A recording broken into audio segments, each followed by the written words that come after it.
Hi hello అండి. Flax seeds కారప్పొడిది. ఇందులో ఉన్న హెల్త్ బెనిఫిట్స్ తెలిస్తే మీరు తప్పకుండా ట్రై చేస్తారండి. ఇందులో ధనియాలు, జీలకర్ర, నువ్వులు, పొట్టు ఉన్న మినపప్పు, పచ్చిశనగపప్పు, వెల్లుల్లి, ఎండుమిరపకాయలు ఇవన్నీ ఉన్నాయండి. దీన్ని మనం దోశలో కానీ ఇలా టాపప్ లాగా వేసుకోవచ్చు.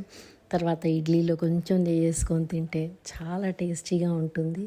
ఇది సంవత్సరం పాటైనా మనం స్టోర్ చేసుకుంటే నిలువ ఉంటుందండి. దీని హెల్త్ బెనిఫిట్స్ తెలిస్తే మీరు అస్సలు వదిలిపెట్టరు. నువ్వుల కాల్షియం రిచ్ అండి. కాల్షియం, ఐరన్, మెగ్నీషియం ఇవన్నీ ఉన్నాయి నువ్వుల్లో. కాబట్టి నువ్వులు హార్ట్కి కూడా చాలా మంచిది. ఈ ఫ్లాక్స్ సీడ్స్ వల్ల మనకి బ్యాడ్ కొలెస్ట్రాల్ తగ్గుతుందంటండి. తర్వాత ఫైబర్ రిచ్ అన్నమాట ఇది. డయాబెటీస్ కూడా చాలా మంచిది. వెయిట్ లాస్కి కూడా బాగా పనిచేస్తుందంటండి. కరివేపాకు కూడా చాలా వేశాను ఇందులో. వెల్లుల్లి వల్ల మనకి ఎలిసిన పదార్థం వల్ల హార్ట్ అటాక్ రాదంటండి.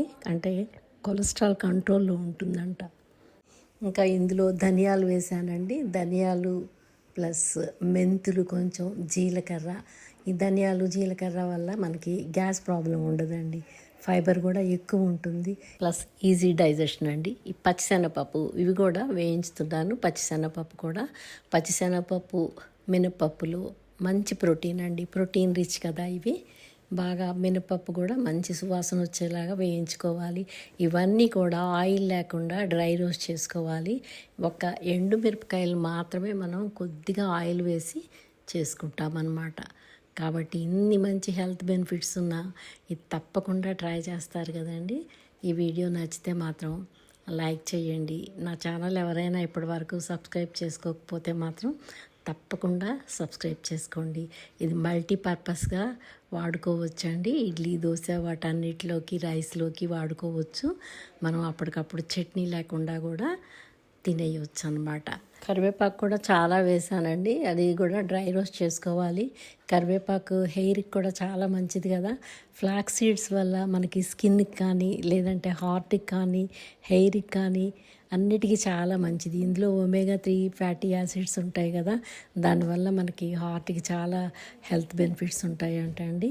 తర్వాత డయాబెటిక్ కూడా చాలా మంచిదంటండి. వెయిట్ లాస్ అవ్వాలనుకునే వాళ్ళు మాత్రం తప్పకుండా ఈ రెసిపీ ట్రై చేయండి. ఇందులో అంతేనండి, టేస్ట్కి సరిపడా సాల్ట్ వేసాను. ఒక 3 పెద్ద వెల్లుల్లి వేసాను అన్నమాట. తర్వాత ఒక 2 నిమ్మకాయల సైజు చింతపండు, అంటే మనం క్వాంటిటీని బట్టి కొంచెం చింతపండు వేసుకోవాలండి. ఆ చింతపండు వేయటాన టేస్ట్ ఉంటుందన్నమాట.